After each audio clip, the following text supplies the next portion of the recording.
la subvention de l'électricité avec les ménages vulnérables à faible revenu inscrits dans le registre national unique RNU et de mettre en place sans délai des mesures visant la baisse des charges d'exploitation de la Sénélec.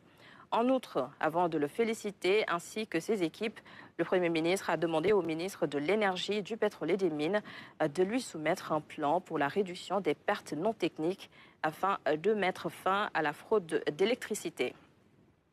La baisse des prix à la consommation et la disponibilité des produits sont corrélées aux initiatives prises par le gouvernement visant à procurer des revenus décents aux ménages.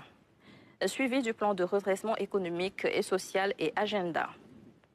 Le Premier ministre a clos sa communication par la présentation des premiers résultats très positifs du plan de redressement économique et social presse et le compte-rendu de la visite de travail effectuée au Sénégal les 9 et 10 décembre 2025 par le ministre du Commerce extérieur des Émirats arabes unis à la tête d'une forte délégation ayant permis de nouer des partenariats d'investissement avec la signature d'une dizaine de mémorandums d'entente dans des secteurs prioritaires.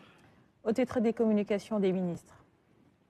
Le ministre de la Famille, de l'Action sociale et des Solidarités a fait une communication sur l'état d'avancement des travaux d'extension du registre national unique, de sa mise à jour et de la recertification du programme national de bourse de sécurité familiale.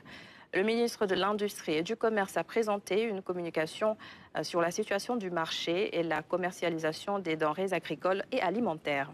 Au titre des textes législatifs et réglementaires.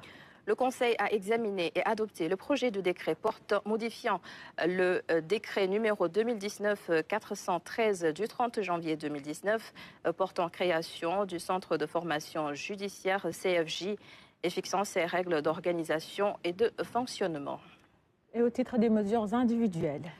Le président de la République a pris les décisions suivantes. Au titre de la présidence de la République, M. Chertiyan Diop, inspecteur général d'État, matricule de solde numéro 516-907, est fait nommer contrôleur financier en remplacement de Mme Marie Ndiaye, admise à faire valoir ses droits à une pension de retraite.